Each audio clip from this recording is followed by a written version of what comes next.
What's popping, y'all? So look, we had some technical difficulties last time, a couple nights ago, that I found out about after I uploaded the video for the Traitors episode 8 recap. The whole sound is messed up in the video. I got told by somebody in the comments. I appreciate you for telling me. You a real one for that, because some other people who watched it before didn't say nothing. It was sounding a mess. So we gonna have to rewind and do a remixed version of what really went down. And no, it's a lot of time to go into it, but hey, y'all my peoples, I'm gonna do it for y'all. I can't be, having half-ass stuff out there. And if we gotta redo it, we gotta redo it. So it's no thing but a chicken wing in this house per se. But yes, we will be reviewing The Traitors season 2, episode 8. It was a poppin' episode, my favorite one by far. Just like I said about a lot that keeps coming. Last week wasn't my favorite, but this one was. And we gonna keep it moving, y'all. So we gonna slide right, get down to the nitty gritty, and see what's really going on. So with the episode starting out, so this one be a little condensed, just slightly because we've done this already, and we revisit old talking points. Can be a little repetitive, but I'm gonna still try and give y'all the goods. But yes, this episode was amazing just because, a lot of strategic implementation was taking place from Trishelle, continuing from Peter, from even from John, out of all people. I thought he was just back there being some furniture, but he actually showed that, he's turned in from the Beauty and the Beast, make, forks and spoons and couches and cupboards into actually real life player, which is good to know.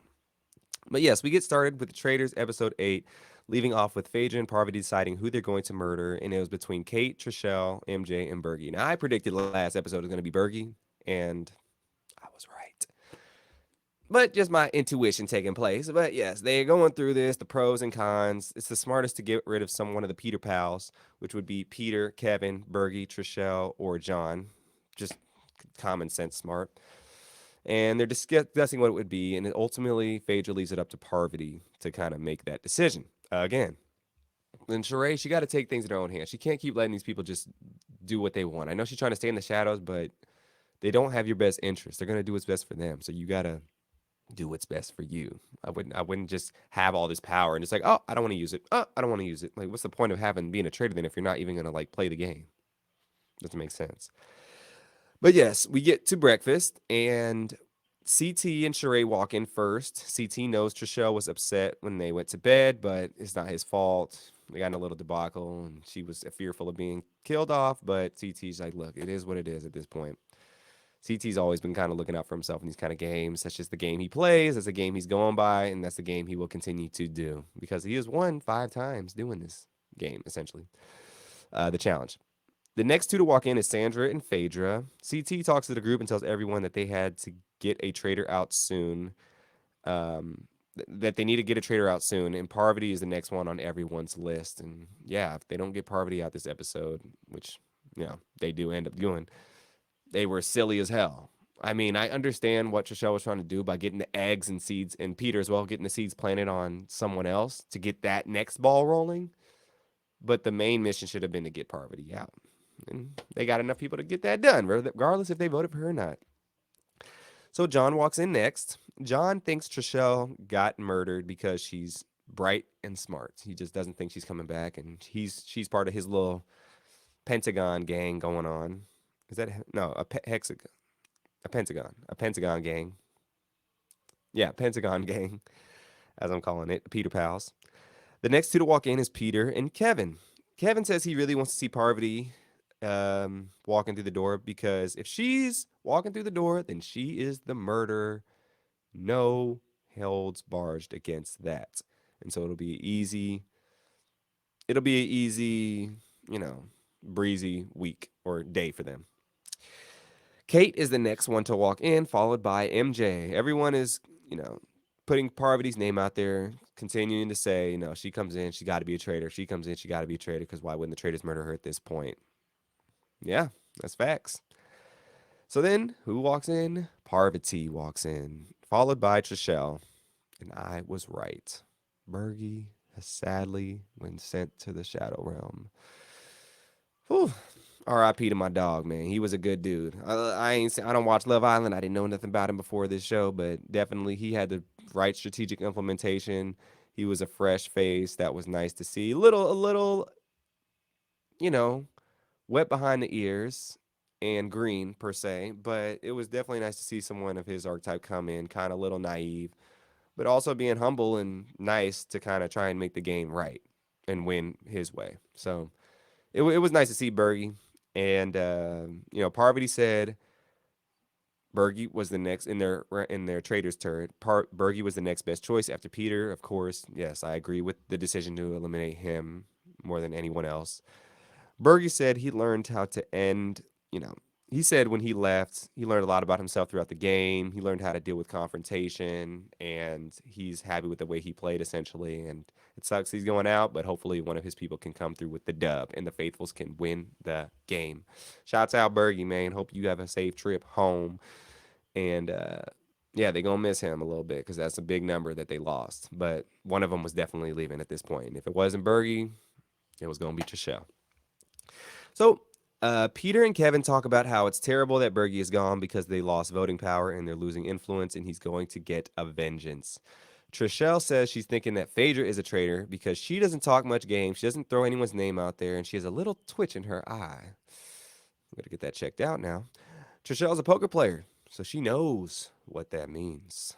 Look, I play poker. I was in Vegas last week. I saw some people's eyes twitching up in there when they got a little excited, and then but that's why people wear sunglasses in at the tables because a lot of their eyes be twitching all over the place. But with the shades on, they can hide all that. I mean that's why you won't see too many baby face poker players because they'll give it away with little subtle things. But you'll see a lot of poker players with beards and poker players with sunglasses and hats and what are these things because they can hide certain things and really hide themselves and mask what's really going on. But yes, Trishelle has got her eyes on Phaedra, 1000%. So she has all these clues and all these notes and whatnot on Phaedra. They're really smart, actually. Trishelle. I'm shocked that she was able to come up with this. I mean, she's probably put everyone on the table and seen who was the quietest and who was not giving out no real information. Sheree really hasn't given much out, but Sheree's probably been behaving normally. And she's been afraid. Like Sheree has been like aiming for these shields when she can, and she's won one already, I believe, as well. Phaedra really hasn't won a shield, and she hasn't gone for it, and she hasn't seemed stressed, pressed, and put anyone's name. So all these things do lead to her. Trishelle definitely took her notes on season one, and she's like, if I get on this show season two, oh, it's on and popping. I'm in there. Put me in the game, coach, EA style. Um, yes, and Trishelle is explaining to Peter on why she thinks Phaedra is a traitor, and she says that when Dan got out, he pointed the finger at Phaedra, and Trishelle thinks that that was a tall tale sign of exposing the other traitor, and she explains again that Phaedra has a twitch in her eye. No twitch streaming, just the twitch in the eye. Like the twitch, if you've seen, not Never Back Down. What's that dance movie? Dun, dun, dun, dun, dun, dun, dun, dun, dun, dun, dun, dun, dun, dun. Step up to the streets, and they got a Worm. I think that's his name. The guy with the curly hair with the twitch. They call him Twitch. That's his name. He just be twitching, you know. And the guy in Holes, he just be twitching. They call him Twitch too. They got a few characters named Twitch. That's what time Trishelle's on, and she says Phaedra's on. Trishelle, she's thinking 3 steps ahead, but she got to take it one step at a time. She's getting a little ahead of herself, but I like the pressing forward. She's on full court press attack right now, and she ain't letting up a lick. So soon Peter sits down with Parvati and they start talking things out. Parvati said she doesn't trust Peter at all, but if she can convince Peter that she is a faithful, she will be good. And so she's using her seductive tactics against Peter. She's trying to lure him into her Venus flytrap. But Peter's been in the traps before being on The Bachelor, man. Ain't nothing new to this boss. He's like, look, you ain't got nothing all them other ones had that I ain't seen already, player. So just say your piece and we can move on. And Peter know what time it is with Parvati. Parvati's trying to use these Stone Age tactics and these womanly tricks to try and get in seductive ways to get what she wants. And Peter ain't no fool. She's dealing with the one dude that was on The Bachelor. It's like this chick won't work on him. He's seen all of these things. He's had to weed it out to pick who he wanted to be his bachelorette or his winner of the show, I guess you could say. He did pick the bachelorette too, by the way, I guess. But anyways, he's been through the mud in this scenario per se. Kate says Parvati's making the rounds and she's being very persuasive. She's a yoga teacher and they're all convincing as hell. I don't really take yoga, so I don't know how convincing they are. I think they just tell you what stretches to do. But hey, Kate, that's what helps you sleep at night. Go ahead. Soon, Phaedra gets asked who she thinks is a target, and she doesn't really give a clear answer. She says Peter, kind of, a little bit, but then she ultimately says she doesn't know. So once again, she's deflecting. She doesn't know who she should go after. And I think Trishelle's in the room when she says this too, and everyone's taking note because Trishelle has planted them apple seeds, and they're about to grow. Parvati is turning the charm on Peter continuously, and it seems like they're making up. It seems like they're clicking, they're vibing, they're getting things back together. But I don't know. Peter just staring at her, kind of just like, he's like, mm-hmm. No, I mean, she can't really do much other than that. I mean, that's the only other target she could possibly throw things on, but she doesn't have the numbers unless she rounds up the 7 people she had before. But CT's a flip flopper. There's a couple other flip floppers in there. I don't know how it's going to work out for her in that aspect of the game. And so soon, Peter tells Parvati he thinks Phaedra is the traitor. Whoo! Whoo! He got another plan in action. Peter in these plans, Peter pals in the plans. That's what they doing. They triple P'ing him up. I don't know if that was a corny line. That was terrible. Sorry. Delete that. But yes, Peter's putting the full court press on them. He's putting all the tactical nukes on the game per se, and he's blowing everything up in his sights. And when Parvati hears this, I think honestly, Parvati that she has 2 options. She can either agree with what Peter's saying to get the heat off her back and on to Phaedra, but at this point, Phaedra, I don't know if she can round up enough to get on her at this point. Or what she could do is go to Phaedra and say, hey, Peter just said this about you. Let's get all the votes on him. Phaedra has all the housewives on her side. Phaedra has obviously Parvati on her side, and then maybe she can round off a few more other people with that. CT, a Sandra, an MJ, whatever, to kind of just like flip this thing on its head. We see Parvati kind of go with the flow and say like, oh, if not me, somebody else.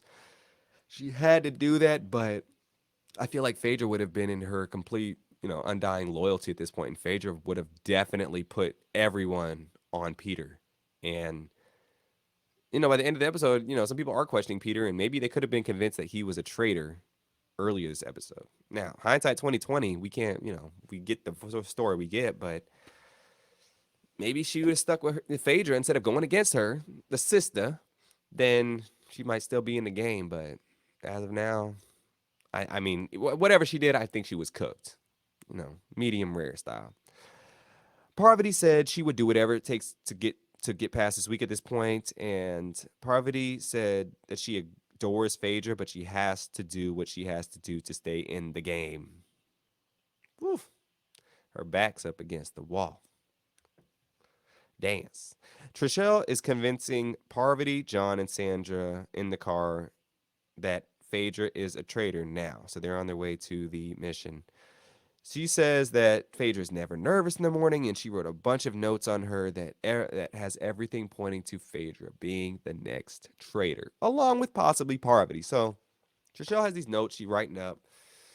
She's giving good arguments. She's giving very good points because nobody will ever or has thought of Phaedra being a traitor at this point, at least open and publicly. There's been other names thrown out, but hers is definitely not.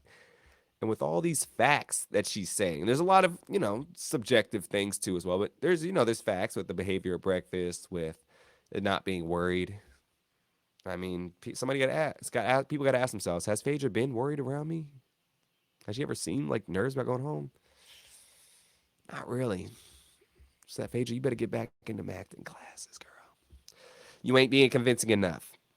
And so soon we get to the mission site or whatnot, and we see Dr. Will pop up. So Dr. Will was this, is a Big Brother player. I believe he played twice.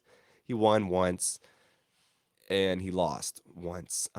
He's a legend in the game. People respect him. He's on every Big Brother jury roundtable at the end of the season when it's time to vote on the next champion. He's a plastic surgeon. Obviously, you can tell by watching it. Dr. Will, I don't really know a ton about him game wise. He should have played on the season if I so I could really see what's going on. Maybe season 3, but we'll see. I mean, everyone knows who this guy is, and he's a Big Brother legend.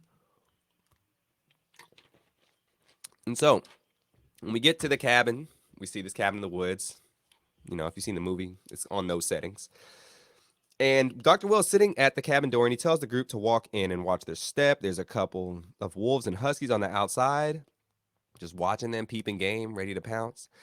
Well, once everyone enters the cabin, Dr. Will shuts the door and locks it. And immediately Trishelle's like, it's an escape room. I already know what's popping. Trishelle is on it. She's on it. She's on her game and on her shit. No, man, look. Trishelle, she might be ready to come back to the challenge. Just make sure you in running shape, girl, and you could win the whole thing. Because she ain't playing no games, but the winner's game. And if Trishelle, as of now, I'd say Peter was a front runner. Trishelle's getting close. It's like Peter and Trishelle in the two horse race. So definitely she's creeping up towards him and ready to take that throne. But yeah, her strategic implementation is popping off the walls right now. I mean, her ideas are bouncing, and everybody else is just stagnant and stale. And so she finds out it's an escape room, and Alan, the host, explains that there's a $20,000 worth to take home, and everyone must work as a team to get out. And every person that doesn't get out their earnings will lose, and they'll lose their earnings by $1,000. So, I mean, there's 12 people left. You lose everyone. You don't get any money, essentially. You got to get the gold as well that's in this cabin / in the caves below.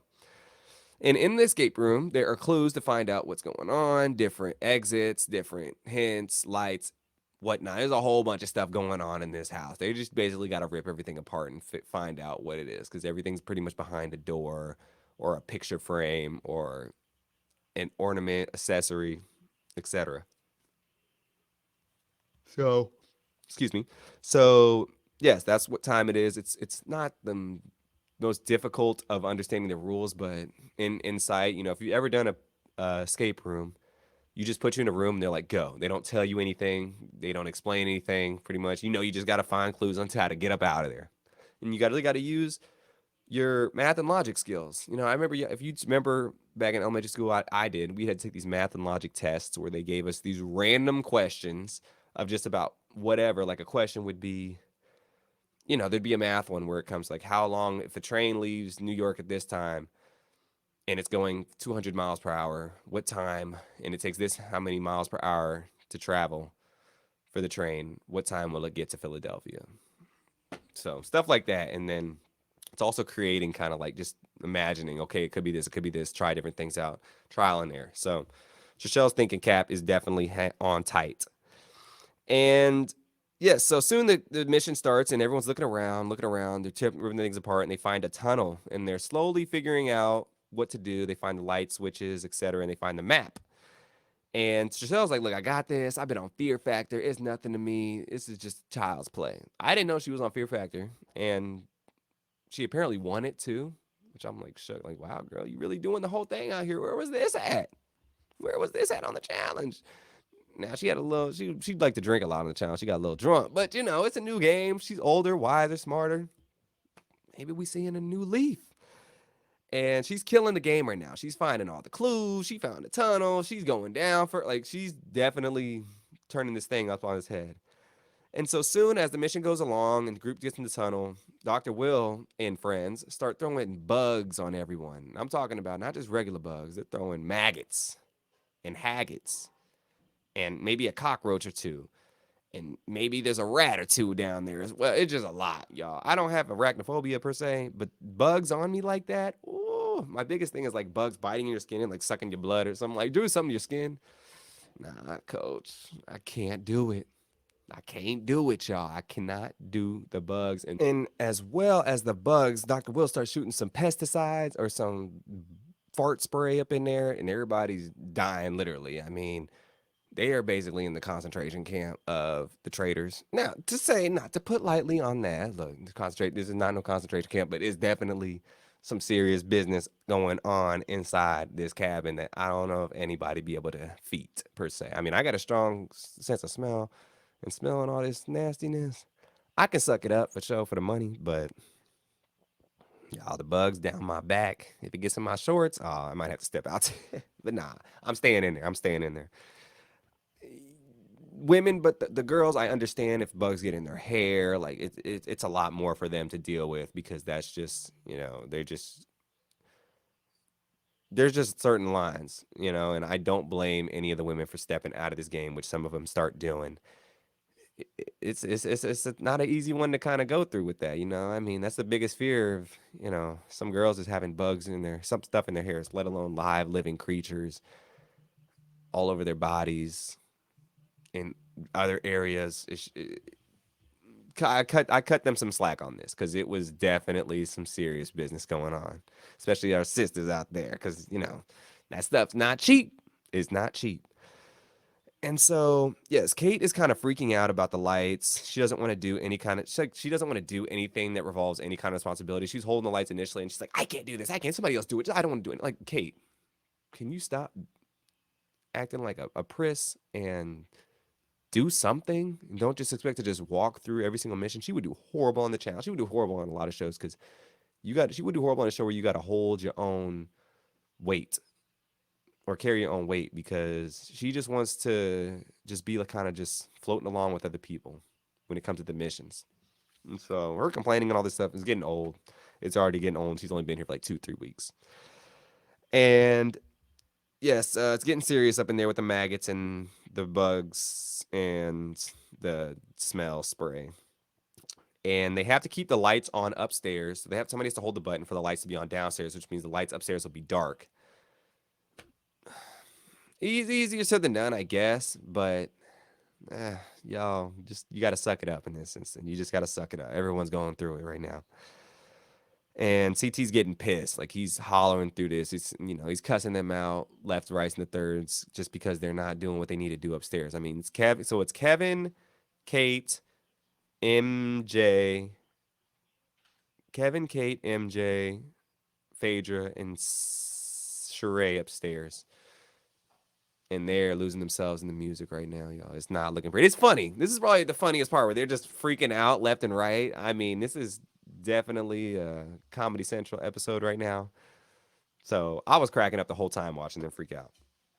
And so Sandra downstairs eventually comes on some rats. Now, when the rats, I don't do the rats, y'all. I don't. I live in New York. I see rodents, rats, mice, everything. I can't do it. If I ever saw a rat in my house, I'd move out the next day. Couldn't do it.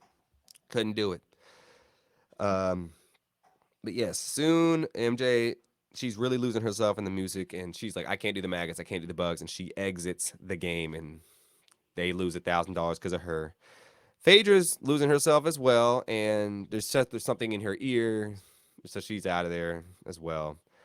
And Trishelle, Trishelle and CT, they're downstairs, obviously looking for the exit and whatnot, and the gold. And CT comes across a shield, and he says, "Oh, look, I didn't help Trishelle out the other night, so maybe this will help ease things over between us, so we can get that trust back together."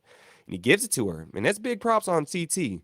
CT, you a real one for that. You definitely a real one, showing loyalty to your only other challenge partner on the show, and it speaks volumes, and Trishelle has to know this because she is a little bit on the chopping block. She wasn't the chopping block last episode, so it easily could have been her that went home.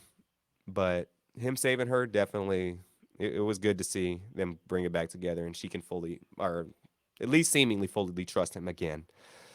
Sheree, now she's upstairs freaking out, and she just like, look, y'all, I can't do it. She's hopping up and down like she on a pogo stick at this point, and she's it's like she's in a horror film, cabin in the woods settings. She really thinks she's in the cabin, but she hops up out of there because she can't do it no more. And Kate follows her out as well, just because she's joining the party of doing it nothing per usual. And so four people are outside, and then Kevin's left upstairs alone at this point. And so Peter soon finds $5,000 worth of gold, and John soon exits with 2 gold bars as well. And CT, everyone else gets out. So CT and Trishelle also follow them out as well, and Sandra. But they're like, CT, we need to go get Kevin to get out. He's like, oh shoot. So he goes all the way back upstairs to get Kevin and navigate through the dark because Kevin can't hold the light. Pretty solid on CT's route. If CT wasn't there, they wouldn't have completed this mission. They would have failed, leaving with $0. And he's leading the pack right now. So this is CT's the MVP of this mission. He found the shield for Trishelle. He's going the first one down in the tunnel, finding the gold, getting the group through there. Goes back up there, gets Kevin, and then goes back again to get another piece of gold. Like y'all shouldn't even touch CT. CT should be immune for this whole next mission, for the whole next round table. Even the traitors, like give him a break. Um, but yes, CT was ripping through the barbed wire like he was like Clark Kent up in there, and he gets the last piece. And when he comes back out, uh, he like had a little joke. He said he had a snake in his pants, but then he was playing, and it was just a piece of gold, and people were freaking out. That was a funny part. But yes, eventually, after everyone gets out, and then minus the subtractions of $4,000 that they lost because Kate, Sheree, Phaedra, and MJ left, they won $11,000. And Trishelle has a shield, but nobody knows. But the host, Alan, does say someone won a shield and no one says anything. So I don't blame Trishelle in the least bit for keeping this a secret. Keep it to yourself. Keep it in your pocket. Don't tell nobody. Don't be like Dan and be dumb and wear it around your neck when nobody had to know that you won it. Like, come on now. And so soon the group gets back into the castle, and Parvati sits down with John, and they're having, she's talking to him about how she's feeling in the game and whatnot. And she starts doing the WGTC technique, y'all. The white girl crying technique. And she's putting on the waterworks. Now, it is fake. It is fake. She's putting on her Meryl Streep right now, and she's trying to seduce John as, you know, doing her bidding and not voting her, essentially not voting her out because she's just trying to be this good person. And people keep accusing her, and she's wrongfully accused, even though she got laid in the trap.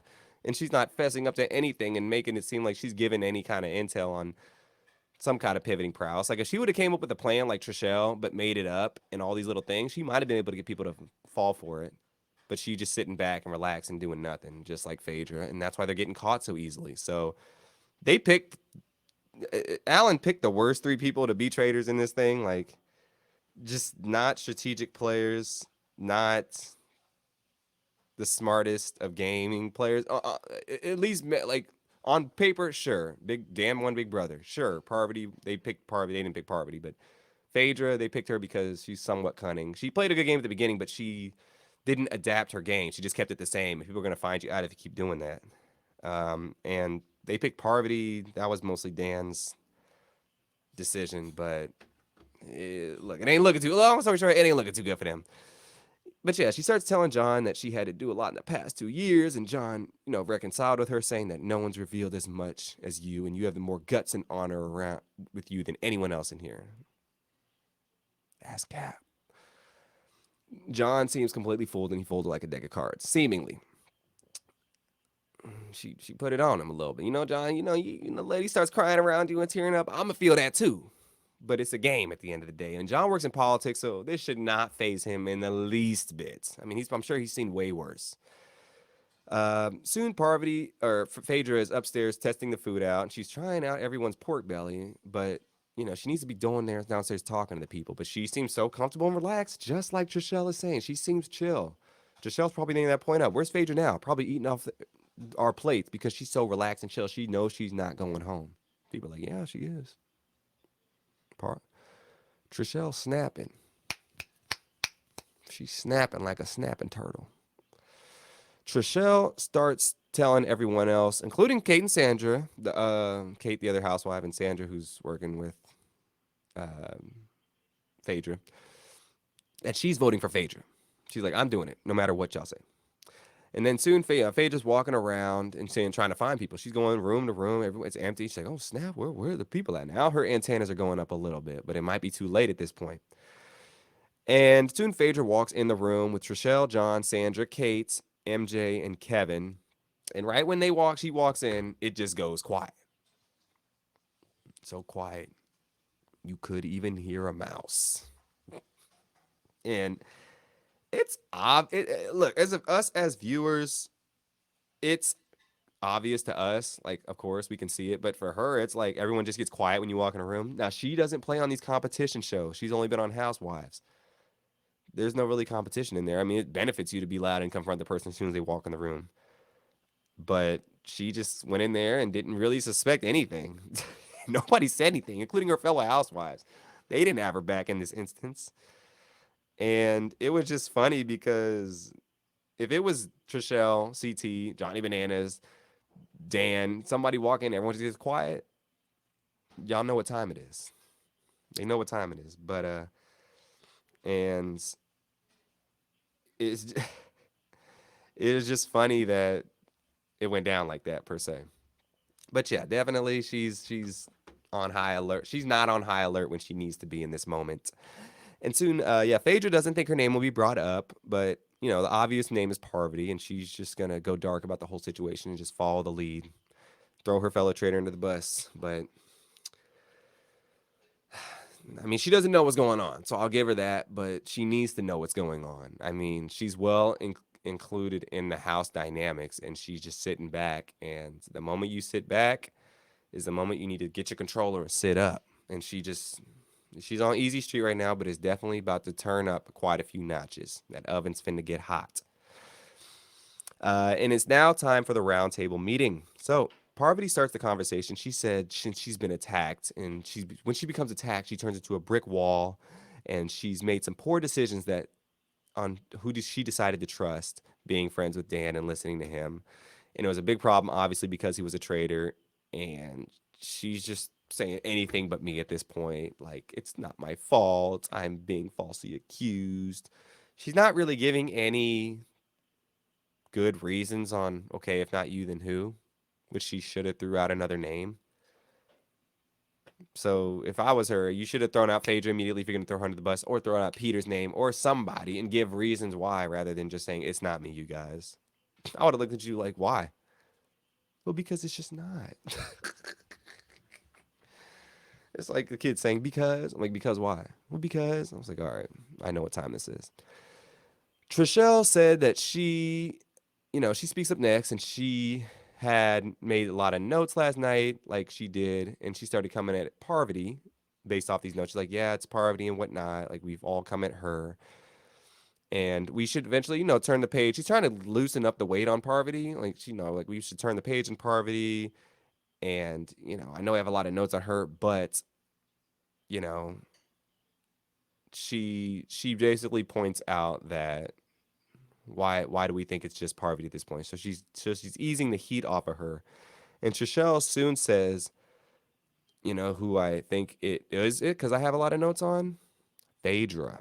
And she pulls out the spreadsheet, y'all. She gets her glasses, start flipping the pages figuratively, and she says Phaedra's never ever worried or bothered or scared to be murdered at all. She said she's not frantic, she said she's not frantic. At the breakfast meetings, she's just calm. She's never like surprised on who's murdered. And she says she's been watching her for several weeks now. And it's obvious at this point that it's got to be Phaedra. It's obvious.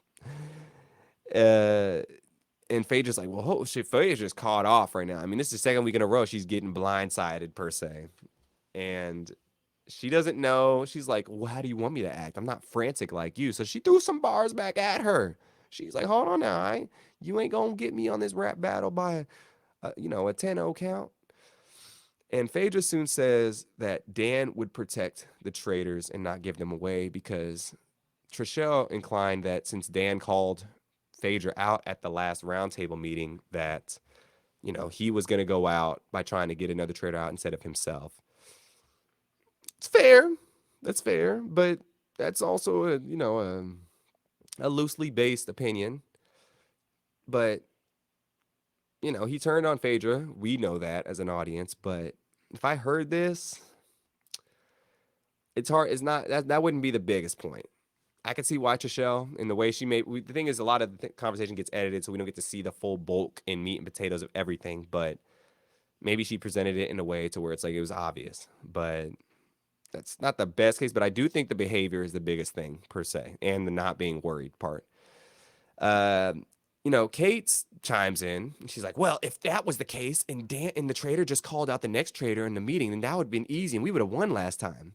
Newsflash, Kate, this ain't season one. You ain't got a bunch of rookies and novices and blue and green people in the show. Green means like brand new if you don't know, that have never even done a TV show before. This is a show with all people who have experience behind the camera or in front of the camera in hot moments in pressure situations. So her comparing season one to season two is apples and oranges. It doesn't make sense. And she keeps chiming in and defending Phaedra. This is the big problem. She's defending Phaedra 100%, and we'll get to this part later. But she's defending Phaedra hardcore right now, and we'll come back to it. And Phaedra eventually ends up picking Kate as the other traitor. But Phaedra, you're dumb for picking her because she was defending you, therefore making it seem like if traitor's defending a traitor, you're gonna get a traitor out essentially in Phaedra. Then who was the only one defending her? You. So it just doesn't make sense. Like Kate doesn't know this yet, so I'll spare her from that. This is her friend, but she's defending her like she owes her something. Sure, you can be friends outside. These people playing this game got to realize you can be friends outside of this game and not be friends in the game. That's why CT's been doing so well in this game. uh, he's able to separate my friends from other shows and outside of this to game friends. There's a difference. If you just play with your friends, you're gonna lose every single time and have this undying loyalty because you know each other outside of it. Come on, y'all. Really? This is a TV show. This isn't Care Bears. So yeah. Kevin soon says that Phaedra's eye starts to freak out at times. And Trishelle seconds that. So another again with the eye thing. They keep pressing on this situation, so she might want to get that checked out. And Phaedra said, "No one has ever said that about my eye a day in my life." They lying to you, Phaedra, or you might not be lying to them. Then I don't know. John starts to speak up, and he's like, "This, I talked to Parvati, and she just, she opened up, blah blah blah, and he says she could be a mistress of murder or a duchess of deception." I'm like, "What is this? Are we rhyming with friends right now?" And so but then I thought, John was going to start defending Parvati. And I was like, oh gosh, here we go. But then he flips the pancakes over and says he heard what she said in relation to Dan, but there is no doubt she was Dan's accomplice and partner in crime in the situation. What? John, I'm proud of you in this moment. You flipped everybody on its head, audience wise, and you didn't fall for her seductive tactics. And he says that sacrifice ritual people plead to save their lives, and she chose to say nothing because she was not going to be murdered. When it came to Dan, I was just like, damn.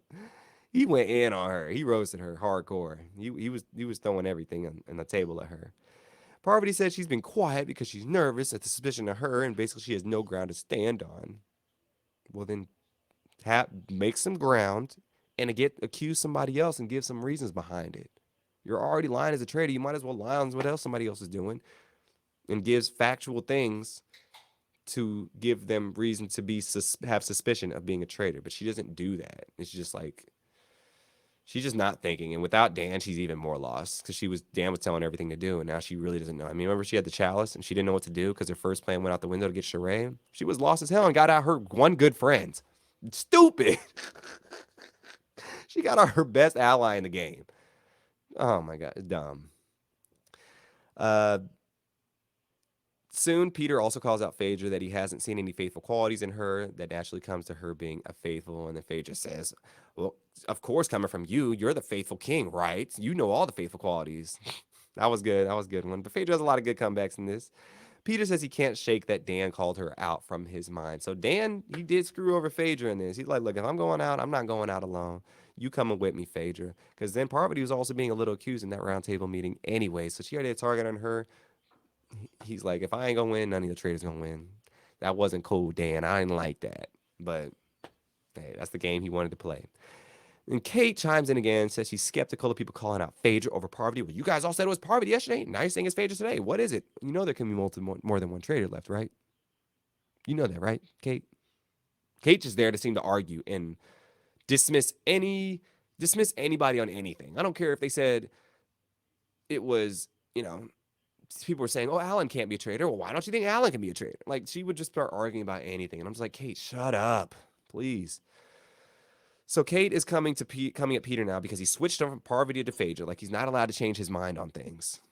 Okay, Kate. Okay. Kate says that Dan just sucked a bit at playing the game. That's why he's not here and didn't give some master plan clue on his way out. Kate, you didn't even win last season. What are you talking about? Like you think you know everything. Just because you played once and didn't win, you think you know how the game works just like that? Kate walks around like she's this know it all with her nose in the air and just thinks she can be untouched and thinks she's so clever and witty that anything she says, everyone just has to fall by and just like, oh my gosh, Kate, you're so smart and witty. Stop it. Get out the room and check yourself on the doorway out, please. So we get to the votes now. So first one, MJ, she voted for Parvati. Phaedra voted for Parvati because of the dance scenario. Sandra voted for Parvati. Peter, so Parvati has 3 votes now. Peter voted for Phaedra. So Peter did this. I was smart because here he sees the 3 votes already. Well, he doesn't know that already, but he knows the votes are going on Parvati, period.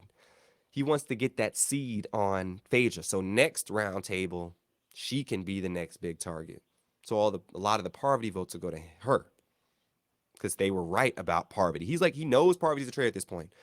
So why not get the next one ready to go on the plaid, the next menu meal on the course up to go when you're, getting the other one finished up on your plate. That's the smartest. That was genius, genius. Yes, Peter voted for Phaedra. John voted for Parvati. Parvati voted for Phaedra because of Trishelle's points, but she's cooked anyways. Kevin voted for Phaedra. Trishelle voted for Phaedra. Sheree voted for Parvati. CT is the deciding vote, but he decided to vote for Parvati. Doesn't really matter. But yes, he voted for Parvati, and Kate voted for Parvati. Parvati, her time is up. So she gets, I keep calling her Poverty. Her name should be Poverty at this point. Parvati says she gets up to the top of the table and she gives her speech and said she wanted to come out here playing a faithful game, and she's been the past 2 years trying to practice truth telling, like she's just been some kind of maniacal liar in real life. I don't know what's going on, coach. But she is not I am not a faithful, and she's a traitor. And so everyone claps, clinks glasses, and hooting and hollering. And Sandra said she's a little sad to see Parvati gone with all their history, but now she's going to be the queen of this castle. Just because you're from Survivor, Sandra, doesn't mean you're going to be queen of this house because Parvati's gone. Because you thought she was the queen? So you already saying, oh, she was the queen, but now she's gone, I can be the queen. Did you not have confidence in the ability yourself that you was the queen this whole time? Come on now. Worry about yourself, not others. Don't compare yourself to others. Anyways, you better than that. Come on now. I was disappointed to see that. But yes, soon Kevin is now questioning Peter after they leave, and he's confused because he switched up his vote and not something's not sitting with him right. Now, I'm sure Peter will have a talk with him at some point and be like, look, are we good? Hopefully they get together as a 5 again, or a 4 now, with him, with Kevin, Peter, Trishelle, and John to kind of, keep things intact. Because I'm rooting for the faithfuls at this point because they're playing the way better game. But Kevin says he can't trust Peter because he switched his mind. Maybe he didn't tell him. Maybe there's some missing dialogue we didn't get to see, but Kevin's on some other time right now. Peter says it's unfortunate they didn't get out Phaedra, but he's still going all gas, no brakes. So he really did want to get Phaedra out at this point because that's the harder fish to fry. As he's right, Parvati's always just going to be there. But I think no matter what, as long as you get one traitor out, you'll be good. Either way. Kate says she doesn't like playing the game with Peter. He's so annoying and doesn't believe a word he says. And he's so shady. But just because you feel that way personally doesn't mean he's a traitor. Are you trying to win the game or get some personal vendetta against this dude? She just came in here with the wrong mindset. I'm just like, did you just come in here just because you were bored? Like, why did they pick you if this is how you're going to act? It's just so stupid to me. Peter doesn't want a minute. Did Peter Peter's a little worried right now because, he feels like his plan is crumbling, which I don't know why, because they got Parvati out his original plan. He still didn't believe Parvati. I don't think he did. But his new plan was to get Phaedra out. But, you know, he'll sleep on it and work on this plan for the next day if he's alive. And soon Phaedra has to head into the Traitors' turrets all alone. And so she gets up there, and Alan meets her there, and he's like, "You're the last traitor left." Well, now he gives her another opt out, and I don't like this opt out plan. He says that she has the chance to now offer a faithful to join her, or they must die, as in the faithful that they're offered to. So let me get this straight. She doesn't get to murder somebody. I don't think, she doesn't get to murder. I think she does get the option to murder somebody or bring a faithful in. She has to bring a faithful in at this point. She has to. She has no choice. She's next. It's all, I mean, she's going regardless if she brings one or not. But, okay, so I'm fine with her picking somebody else. And she immediately says she wants to recruit Kate. Why would you want to recruit Kate? Why? She says because they have a kindred spirit and she can say some things that Phaedra can't, and they'll be a good murdering duo. If they keep giving y'all free handouts, sure. Why would you recruit Kate out of all people? Out of all people. The big mouth new girl on the block who no one really trusts either. Who also co signed with you at the round table meeting and defending you like her life was on the line. That's who you want with you? You need someone from the other side, a, a CT, or not even that, other group, a Kevin, a Peter, not Peter, I wouldn't even say Peter, a Kevin, a John, maybe even a Trishelle. A Sheree even will be an amazing pick. But you want to pick Kate? Huh? When knowing Kate, she'll get power. She'll just completely start acting different. Her whole vibe and mood will change, and she'll really try and be like all uppity and this, that, and the third. I can already see it, y'all. So dumb decision. Kate soon gets brought into the dungeon, and she gets locked in there, and to the to be continued sign pops up essentially. And that's how the episode ends. I think it was dumb as hell move to recruit Kate. She's gonna take it, obviously. Why would she go home? But dumb as hell. Phaedra's next on the block, and Kate's definitely going to start switching up and acting different. And unless they put some stupid twist in there, like this circle of trusting again, and make them skip another eviction, Phaedra's gone next. And I can't see Kate holding it together. Because her whole... Unless they can convince Peter, because he did switch up. He did switch up, but they still got a traitor out regardless. Peter's pretty much 2 for 2 at this point. Dan, Parvati, the people he's accusing, now Phaedra. She's next. I can't see it unless they do some sneaky tactics on letting them evade another traitor roundtable meeting. But y'all, that's the episode 8 recap. Sorry it got out a little late and the other one was messed up, but we gonna fix it up just for y'all. I appreciate y'all joining me again, once again, at the DeAndre way. Make sure to like and subscribe. We up on and moving and popping and shaking and juking and jiving. And we getting it on and cracking. So once again, thank you guys for joining me. I appreciate your time. Peace and blessings, and have a wonderful rest.